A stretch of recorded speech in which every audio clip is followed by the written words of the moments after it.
Hey, everybody, welcome to the Tech-Mex podcast. We're your host, Eric Mando, and this is episode Cuarenta y Ocho, bringing you the top stories in Bitcoin tech and wealth so you can make it to the Ascot next year.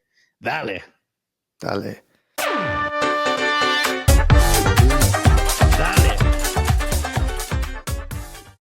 Ocho. That's one of my favorite numbers. It has a nice ring to it, you know? yeah. It's like if you can even tilt it, right? And it looks like infinitum, right? Like infinity. I don't know. It has a ring, man. Yeah, 888. That's one of the favorite Chinese food places too, right? True. Cool, man. So let's jump right into Bitcoin. What's going on? There's a lot of volatility this week that we saw with Bitcoin. I mean, we saw the price dip down to, I think, 59 or something like that. You know what's causing that? I think that is our friends from Empty Gox, man. I am one of those early Bitcoiners, and I'm still waiting, right? So I have some coins there. It has been a saga. And a lot of people don't know because some people, they have lost interest on the whole thing. But it's very interesting because the guy that had the exchange, in that time, it was very difficult to get coins. Yes, you have Coinbase. Coinbase started actually getting, it was brand new, that company, in that point. And do you remember also that company? It was called Bitcoin Local, that you actually were able to purchase in person. So there were a couple companies. And also there was this company called BTCE. And a lot of these exchanges, they have literally died or getting hacked, or actually governments have been trying to seize all of the funds. And Empty Gox, the interesting thing about that one is that the the owner, he say, I lost them all. And then at some point he say, by the way, under my couch, I found 200 coins, 200,000 coins. I thought I lost them in the boating accident, but no, they're just under my couch. Basically. So I think that he had this stash, right? He's like, well, I mean, I need to return something. So, but it was an absurd amount of coins, and they recovered about 140, 200,000 coins. And everybody was thinking, because in that point, I was thinking maybe they'll return very quickly the money, because we knew that it would be a process and all of that. Quickly, in my mind, it was a couple of years, 2-3 years. No, man, and it just extended to up to now. Yeah, and I think that the reason... Long? 10 years? Yeah, more than that. So? This was in 2013, 2014. So a little more than 10 years.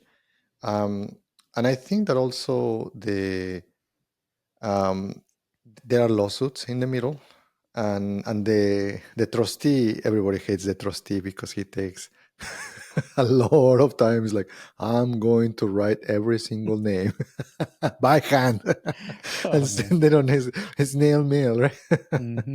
So, and you know what is the funny part too? I don't know if it's funny or sad.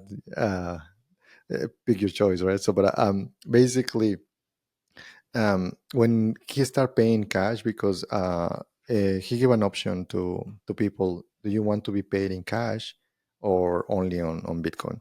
And there is a fraction there, because the other thing that they did is that the company, in that point, each Bitcoin was $400, and they were the company was bankrupt because it literally it owed all of these people, these creditors, 800,000 coins. So the company was bankrupt, and it obviously had the whole process in. By the way, this company is in Japan, so the jurisdiction and the whole thing is just is going through the process in Japan. So they were in bankruptcy, and obviously they were following the rules in that country. So suddenly, Bitcoin, as you know, prices started going up.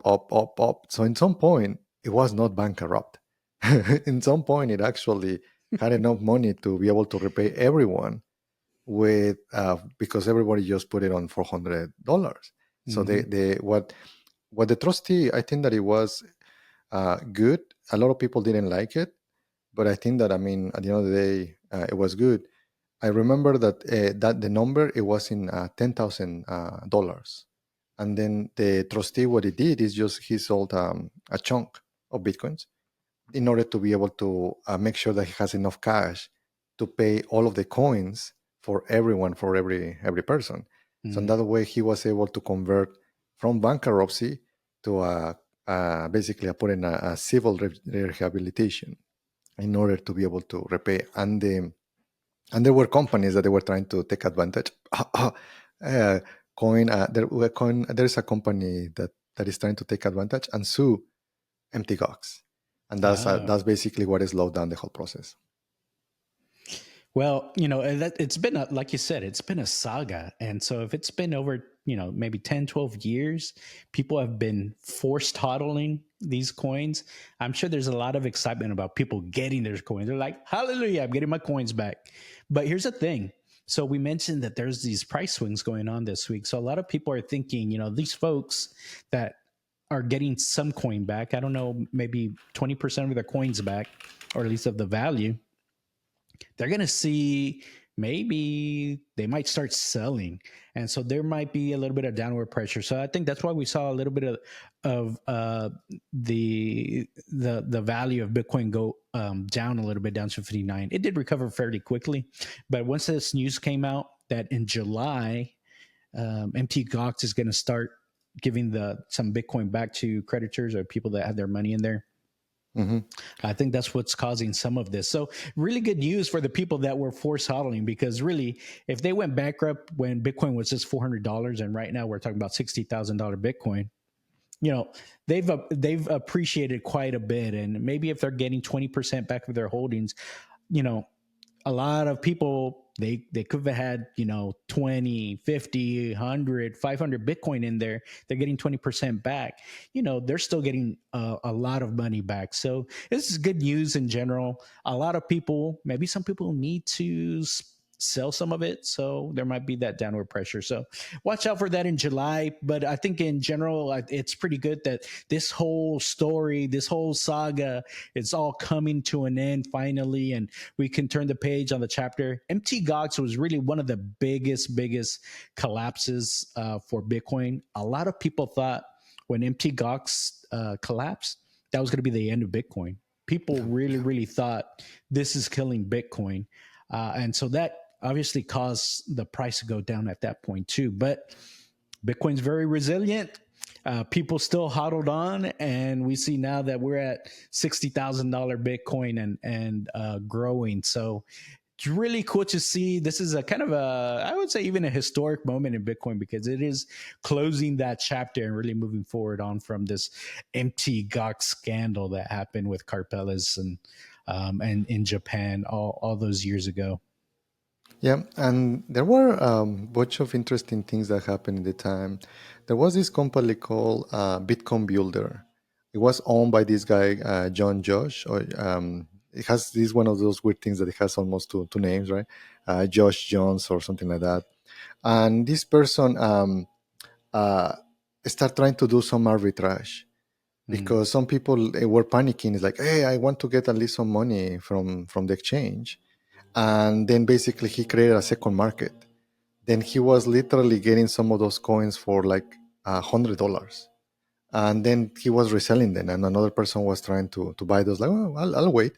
So some people actually were able to get some coins there as well. So I have some there as well. So that's the reason why I know all of this, because it's like they are literally in a very like super cheap. So this guy, I'm accounting, and I think that he has probably a couple thousand. He's becoming a well, because he was buying some of the people that they didn't want those coins. So I think that he's one of the largest creditors from the MT Gox saga. Yeah, that's pretty interesting. It's it's like those people that front you the money, right? You sell your claim to, I guess, your MT Gox Bitcoin, and he fronts you the money, and you get out at some percent in time, but he ends up having this big stake. So hopefully, I'm sure he's coming out ahead. He must be, right? Oh yeah, no, it's like when he gets, I'm suspecting that he will get probably, I don't know, like 500, 1,000 bitcoins for himself, and he already was wealthy because he had a company for hosting. I think that his company is Bluehost or DreamHost, one of those two companies. Oh, okay. He's well known. So, but yeah, that was the other interesting story of the whole saga. And they said that they're going to start doing the payments this month in July. Yep. So we'll see. I'm thinking, and by the way, the other one is Kraken, right? So what the trustee did is that like, hey, we're going to start using Kraken to be able to redistribute some of the Bitcoin. So maybe Kraken is getting some extra customers there from all of this saga. Ah, good point. Yeah, Kraken is one of the more well-known exchanges that actually still operates in US. So that's pretty cool. That'd be nice. And going back to the market impact, my position here is that I don't think there will be a lot of sell outflow. You can see on the Reddit, in the Reddit post, there is a bunch of comments there, and even they start doing some polls, and they're saying, no, I will hodl it, and maybe I'll sell some to get a Cybertruck or something like that. That's right. Treat yourself. Treat yourself. Yes, I like that. So yeah, but I think that we'll see how that goes. We'll keep you posted. True. Yeah, that's a really good point. I think you hodled for 12 years. What's another 1 to 2 years hodling? Because of course, again, not financial advice, but we're at the beginning of the upward cycle of the for Bitcoin, where it typically does this big rise up. So might as well stick around for this next leg up, and then at that point, take some off the top and get some money so you can treat yourself and get a Cybertruck. Or another thing that came in the news this week. Hey, have you heard about this Solos AirGo? I mean, it's very similar to the Meta Ray-Bans. Have you seen those? No, tell me, what is it? Yeah. Okay. So if you're not familiar with the Meta Ray-Bans, it's kind of very similar to those like Snapchat glasses that there were. Basically, they look like sunglasses or empty frame glasses, and they have cameras in them. And so what it allows the glasses to do is you can see the outside world and things like that. Well, what Solos has done recently is they took that same, like a similar platform, sunglasses with cameras, but they've added GPT-4o to it. So GPT-4o famously is similar to that movie Her, where you can basically just have this natural conversation with the AI, and it's almost like your personal girlfriend that lives in, I guess, in your sunglasses in this case. Yeah. So they're saying like it's going to have this really good experience, and it will allow GPT-4o to actually see what you're seeing. So you can ask it questions about things that it can see within the camera. Sounds pretty interesting. It starts sounding creepy in my opinion, but an interesting question is, how will you name your AI? Do you have a name for your AI? I don't. You know what? I don't even have a name for my car. Do you name your car? I don't name my cars. And usually like a boat or things like that, they put a female names. Into those vehicles, right? So I don't know. It starts sounding. And by the way, how do you treat your GPT? Did you like just do this now? No, I'm actually very nice to my GPT. I was like, hey, that was a great recommendation. But can you try this instead? Like you don't know, these things are going to start remembering like how you treat them. So until that right now is like, just do it now. No, stupid. It's like, read the prompt. In fact, I was doing some research earlier, and I logged into OpenAI ChatGPT, and it said now GPT is able to remember across different chats, and it's going to keep that memory, so it can give you better context, or it can understand your context a little bit better when it responds to you. So hey, it's gonna start remembering how you treat it. Katie, my wife, she tested it out for naming the ChatGPT. Obviously, remembering the same chat. But yes, you are right. We were investigating, and there are some settings that you will be able to remember across the whole ecosystem. So I think so. Maybe when it gets to that point, I'm gonna have to be nicer to. Name your GPT. I don't know how my wife's gonna feel if I name my GPT like as a woman. So I don't know. You're like, okay, I'm gonna have to. It's gonna have to be a friend, buddy. I don't know. Yeah, it's like, well, you're gonna put a name like Batman, like Albert, Yeah, Alfred. Yeah, Alfred, yeah, Alfred, Jarvis. Like, yeah, maybe Jarvis. like Jarvis Iron sounds kind Man, of cool. yeah, Like Iron an Man Iron too, Man. right? Jarvis. Uh, Jarvis could. Yeah, that'll work. That'll work. So, what do you think though? Would you get one of these sets? I mean, we're talking about sunglasses here that are maybe a little bit less conspicuous compared to like the Apple Vision Pro, right? That thing is like a behemoth and it's weighing down. It's gonna yeah, give you neck problems, right? This seems like I could work. I think that if technology gets so good, like if I need glasses, so if I can just get similar weight on the glasses and has the cameras, why not? Yeah. Um, it would be interesting when the glasses can I can see things in the glasses. Google was trying to go in that trend, but maybe it was too early with the Hmm. Google glasses, maybe 7 years ago, 10 years ago, and I think that maybe technology is getting better. So and also AI, because now you can have it in your phone and it through Bluetooth can communicate.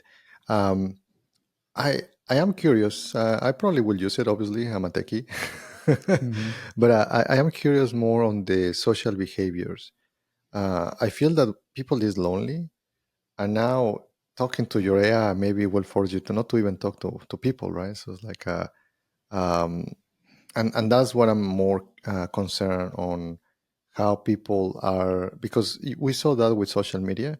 In Hmm. theory, the tool to be able to help you to connect, and instead of helping you to connect, is actually kind of creating this moat around you, right? Like you're not connecting with people. So that's the part that I'm a little more concerned. Not necessarily technology. It's like Terminator. You want to see all of the.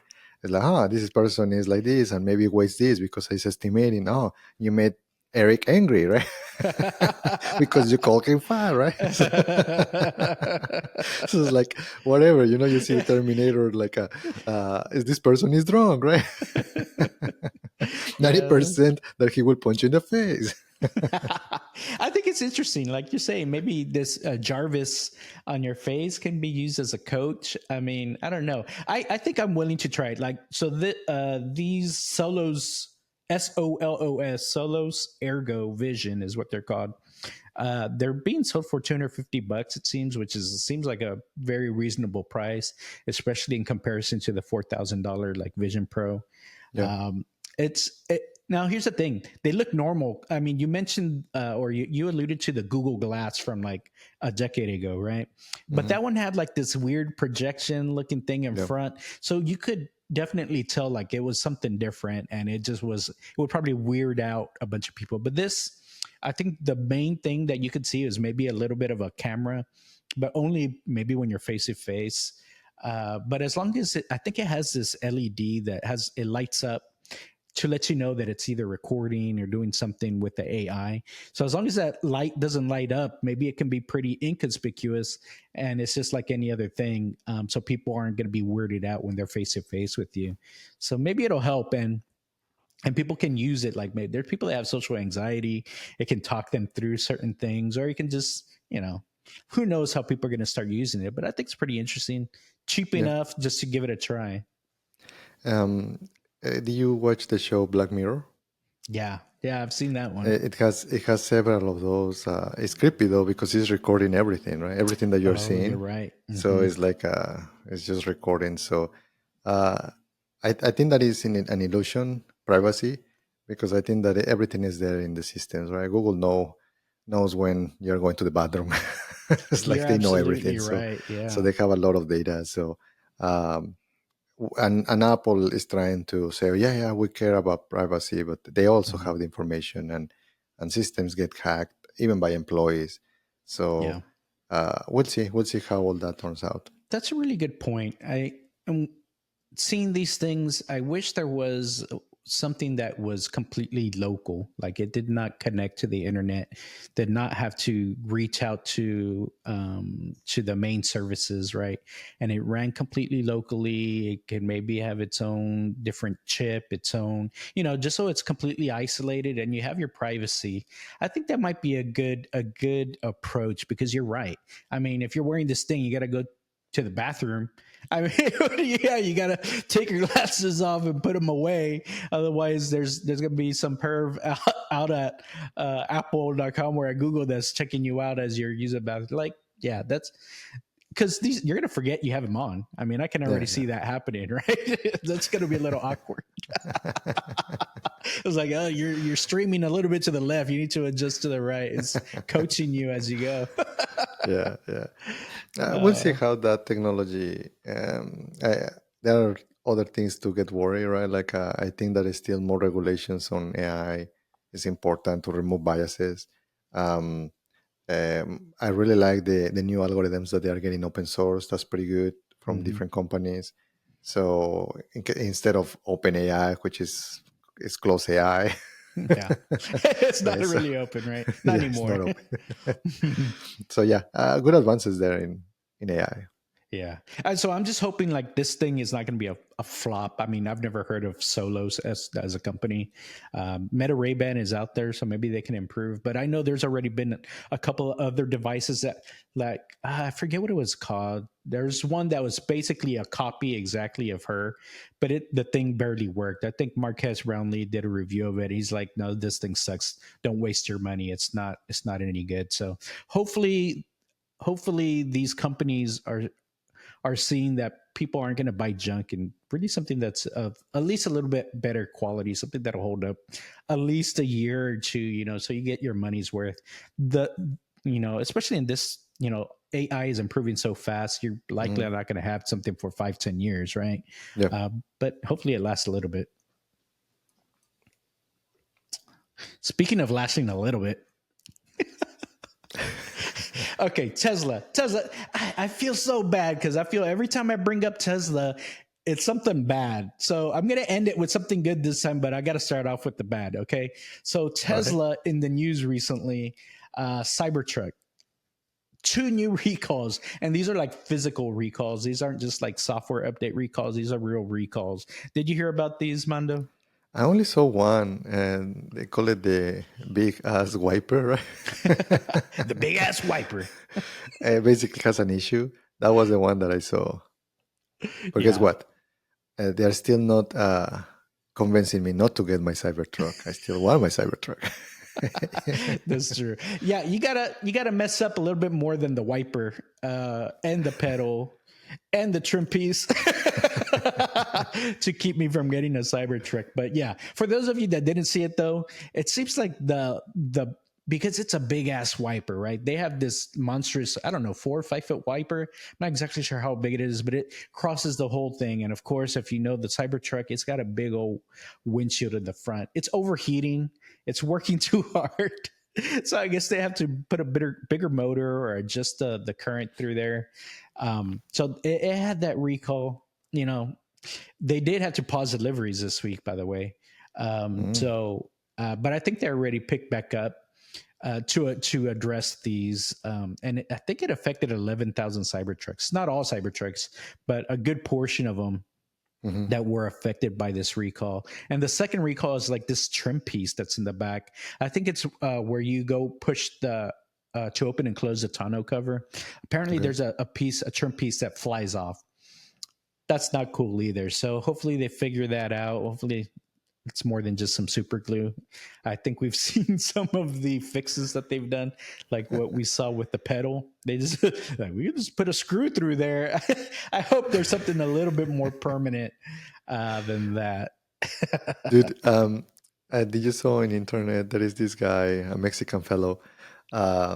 He's like, screw it, I'm not gonna get a Ford F-150.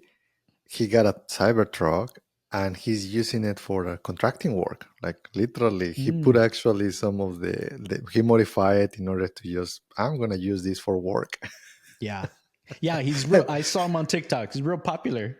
Yes, and he right now is becoming almost viral because like Hey, like, good for you, man. Keep Yeah. doing you. You do this thing. And so, okay, so he built or he had this rack built. I saw it on Hmm. TikTok, right? He had this huge rack built to go on to the Cybertruck. Of course, he's like a contractor. He does a lot of work, so he has a lot of trucks. He has a lot of vehicles, and so this is something I think that he always does to his trucks. Builds a rack so he can carry whatever load that he has on there. So he did this to the Cybertruck, but this thing looks it's a nice, massive like rack that he put some money into it. So it looks pretty cool. Look him up. I don't remember his name off top of my head, but pretty cool. You probably look up Mexican contractor adds rack Cybertruck. to Cybertruck, and it'll pop right up. He's pretty good. I saw recently though he was saying like something some I don't know if some people or some haters were basically saying, "Oh, you're going to get sued by Cybertruck if you look at the contract that says you're not allowed to make changes." Blah blah blah. I'm like, I don't know. If you buy it, it's yours. You do whatever It's you want yours. to it. There is yeah. So I mean, Elon can come and try to sue you, but it will not hold in court.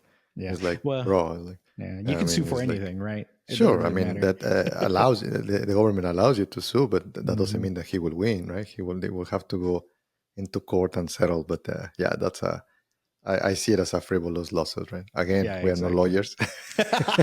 I am not a lawyer. Yeah. So we're just two roots making opinions and comments on the internet. Hey, but you know what? I really like that he's using his Cybertruck to do truck things. You know, a lot of people say, people just buy the Cybertruck. They just want to drive around and look cool, show up at restaurants. Like I said last week, I want to use my truck to do truck things. You know, I want to go, you know, I want to go run to Home around at the Depot. beach. I want to go Home Depot, buy me some wood, you know. Hey, I do all that stuff. This guy is legit though. This guy truly needs a truck, and Yeah. so and he likes tech. He likes technology. So good for him. I still think that probably I'm gonna modify my truck to lift it. Mm, I feel it like it's too short. So we'll see. Maybe I'll yeah. find a lift kit to be able, or maybe the tires, just to Mhm. put I think that they chip out on the tires. They need to be bigger, like I mean, we're in Texas, man. That's true. It's Well, there like is a limit. There is a limit because whatever fits in the wheel well, but I think they can go a tiny bit bigger. But yeah, you can always put a lift kit. You'll be fine. yeah, yeah. By the way, y'all, so I did mention there's some good news I was going to bring up. I'm getting my Cybertruck tomorrow, actually. So we'll bring some extra news so y'all can see kind of my experience with the Cybertruck. I know there's already so many videos out there, so we'll see if there's something y'all are interested in seeing. Just let me know, and we can do a little bit of investigation there for y'all. Yeah, So and you're getting the Cyber Beast Cyber Foundation Beast in the series, right? house. That's right. Yeah, that sucker's going to be pretty fast. You know, it's actually funny. My brother was driving home from work a couple days ago, and he's like, "Hey, I think there's a new order of Cybertrucks in because I see like three of them racing down the freeway right next to the delivery center." He's got a lifted F1. Again, we're in Texas, right? He's got a lifted F-150, so he's out there trying, mess with him, but. No, you can't mess with the cyber beast. So, so that's pretty exciting. So, I'll try to get some video and we can do some deep dives on the cyber truck. And I know you're still trying to get yours, right, Mando? We'll see. We'll see. Maybe in the next couple months. But I'm there as well on the list. Awesome. Yeah, so that's good news. Again, yeah, we've got the recalls going in, but that's honestly not really slowing us down. Those of us that are down for the cyber beast are going to get it no matter what at this point. So exciting times. Exciting times. All right. Talking about wealth. What do we have there in wealth? You know, uh, we talked a lot about billionaires and things like that and YOLOing, but it's like I feel like there's like this secret club. Like you said, they're all on the same text chain. Again, I haven't got my invitation into that text chain, but they're always You like just up need to to add something. an extra comma into. I know. I need one more comma, then I'll be good, right? Mm. And so like and so I was like, what are they up to? Like, what's going on? So I found out. Okay, so for June, apparently there's two big events that happened this month that the billionaires are up to, and I found out about this thing called the Royal Ascot. Now, a lot of people are aware about this, but a lot of us in America really are not. If I would just to describe it for you, it's basically like the Kentucky Derby, like horse racing, except it's in the UK. It's a little bit more boozy, so that's hard to imagine, right? Because bourbon is a big part of this. Except they do it with champagne over in the UK, and people really just dress up all fancy and have all their nice watches, and they wear their fancy hats and things like that. Have you ever heard of this thing? First of all, do you have a fancy hat?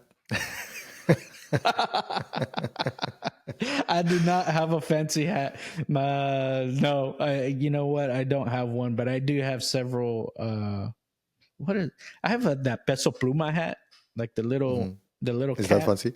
That's kind of fancy. If I start doing my peso pluma kicks,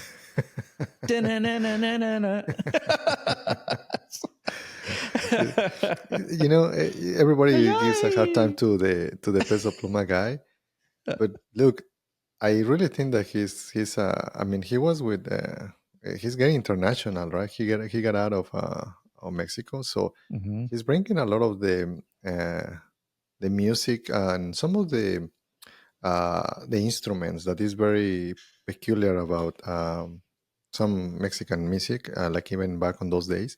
So I Mhm. think that he's doing a good job or his team is doing a good job on trying to mix all of these sounds. Yeah. Some people might not like his music, but I celebrate that they are trying to modernize the Mexican music. Yeah, Peso Pluma seems to be a likable guy, and I'm sure he's starting to look at some of these events. Imagine Peso Pluma showing up at the Royal Ascot event with his like freaking narco look or whatever that he does. I don't know if he fits in, but you know what? The trends change, and I've seen a lot of these reaction videos that everyone's all about the Peso Pluma song, the Ella Baila Sola. Of course, that was kind Mm. of a big one that took off, but now he's a pretty big following also just kind of internationally. So I could see him showing up at one of these events. I'm really curious about these, but they say it's like a cross again between Kentucky Derby and a royal wedding. So people really go all out for this, and it's hard to get tickets. Not everybody gets to go, but it's one of these events that the billionaires are really going to. So pretty interesting. You know where else they go in the month of June? Where did they go? Where do they go? Golf. Golf. So Shit, the it's U.S. Open is in reminding me June. the debate. We are not a political podcast, but man, Yeah. you suck at golf. No, you suck at golf. You cannot even swing. Yeah. So for those y'all that miss the presidential debate, as we're talking about the most important things that our country is going through, yeah, our two candidates start comparing golf swings during the debate. Oh, it's too so funny. so where is the other funny thing was like, no, you're the worst president. No, you suck too. Like, Yeah, that was a debacle, and I think, there's the Democrats are scrambling right now. Again, we're not really talking too much about politics, but I think it was pretty clear there's a decline there, and they're trying to figure out what Plan B is right now. yeah, for sure, it's gonna be interesting. Everybody in YouTube is talking about this, right? No matter if you're a tech podcast or a political podcast. But you And know it's what? Oh, go ahead. as well, the funny thing, the CNN, Uh-huh. because it was CNN who hosted the debate. Uh, even, I mean, they are very, very bluish, right? Mhm. And they were like, "Oh shit." Like, oh, did I do that? Like, yeah, they didn't It's realize what like was going on there. the president looked like lost, like he's like, "Where am I?" Like he's just looking at different place, right? Like and he sounded sick. Maybe Yeah, they were just giving him meds and they drowsed him up. Hard to yeah. tell, man. Yeah, propping him up. I mean, it reminds me of the whole McConnell thing also. Like he was like freezing in front of the camera and like he was not there anymore. It's kind of gives me similar vibes there. It's all elder abuse for politics. So I don't know. We'll see where that's going. But the whole point of a conversation here was that the billionaires, of course, they like to talk about their golf swings, about golf in general. But the U.S. Open did happen in June this month, and again, is one of the biggest places uh, that the billionaires are going to compare their swings. The greatest It's and biggest. they're the greatest golf players out there. So, do you have an interest in golf, by the way? Uh, I it's one of those things that I do it, and then sometimes I stop doing it. But I do enjoy it though. I enjoy the tea time. Mm-hmm. So I live in a golf course community. So and but I'm not using it at all. So I think that is like maybe I should go back to start using the community. I used to have maybe a few years back. Some of my friends they were more into golf, and that's where I was doing it more often. Mm-hmm. And the funny thing was that whoever lost, it will pay the dinner for all of us. And sometimes we were 7, 10 of us, right? It's like you better bring your A game. Bust out the Amex there, otherwise, so right? so it's like you didn't have to be the best, but you You literally can't be have the worst. you cannot be the worst, right? That's an incentive right there, man. Yes, and that brought and obviously that brought my my game up. I didn't want to pay for everyone. That's too funny. Yeah, that's a good one. Well, Yeah, um, yeah. Again, I have some interest in golfing. I haven't really. I mean, I don't know if you can call it golfing, really. What I do, I don't think most would, but I'm working on that. I even thought about getting a golf simulator just to help my game a little bit. I have some space here at the house. I might build something in to try and do that. But nothing actually beats being out on the open course. I It's don't know, really man. After your kayaking skills, I need to put in some work. I you do need to know put it. more work. Yeah, that's true. And so it's something nice. You're out there outside, get you out. You do some walking. You do some. You stay hydrated, if you know what I mean. You're out in the golf cart. There's some antics. It's a lot of fun. So I could see why the billionaires like to go to this golf open. A lot of times it's really more about that's where you get your deals done. That's what they always say, right? There's Yeah, yeah. business deals get done there. Maybe you're I sponsoring a certain golfer or something like that. So it's I I pretty. I do like it though. It gives me this vibe of very masculine sport. Yes, there's females as well that they play it, but it just feels very tailored, very masculine, and and also the other thing is like this might sound pretentious, and I'm not trying to, but you feel rich. I It's can like swing a club. it's Yes. like it's the whole thing. It's the whole Uh, thing, right? You just get into the place, and usually it's a country club, and you go mhm. through it. You have to have your set. You have to. I cannot actually wear this shirt, right? So this T-shirt, you have to wear a polo or a golf attire, right? So Uh-huh. there's a whole process, right? And then you have to have your set, and then sometimes you have a person, the caddy, that kind of follows you around and helps you to be able to do it. And then you are sometimes chatting with other fellows and friends. Then you're doing business or whatever, and as you say, you start getting some of the nature, right? Because it's usually very pretty, very well maintained, and all of that. And on top of that, by the way, always choose a place that has a lot of trees, because usually you suck. Then if you just hit it in the other side, the trees will send it back to the It'll get you back on course, huh? yes, yes. So that way, but yeah, that's the reason why I like the ones that they have. They're a little bit more older, Uh-huh. kind of in some areas, because the new places don't have the big trees. So yeah, Mm. you will not find your It's gone your golf forever. ball. Yeah. Yeah, that's true. And, especially when we go to these resorts and things like that, there's usually a golf course there. So something that I need to get better at. But it's interesting you mentioned a little bit about the fashion that goes into the golf. I think it might be worth looking into, a line of polos for those golfers out there. That might be pretty interesting to do. Yeah, for sure. I think that it's one of those things that people have been asking us to get some. merch, right? So maybe I don't think that t-shirts, I'm not in that uh, trend, right? So maybe we can look something there for all of the stuffs. Yeah, I think so. We can all bust out to a golf tournament or something like that in our golf polos. Well, anyways, that's all we really got today. I just thought those are some interesting news about what the billionaires are doing. We'll bring you out some extra news for next month because actually July is a pretty busy month for the billionaires out there. So we'll cover those next time. Just want to remind y'all, don't forget to like, subscribe, and comment. We do love to hear from you. We like seeing all the comments that we saw on the Teriology, on the Neil deGrasse Tyson and Terrence Howard conversations. Lots of good stuff there. And again, if you haven't watched our viral Bitcoin videos, check them out. They're fun remixes, waiting for us to hit all-time highs again. That's all we've got for today. Dale. Dale.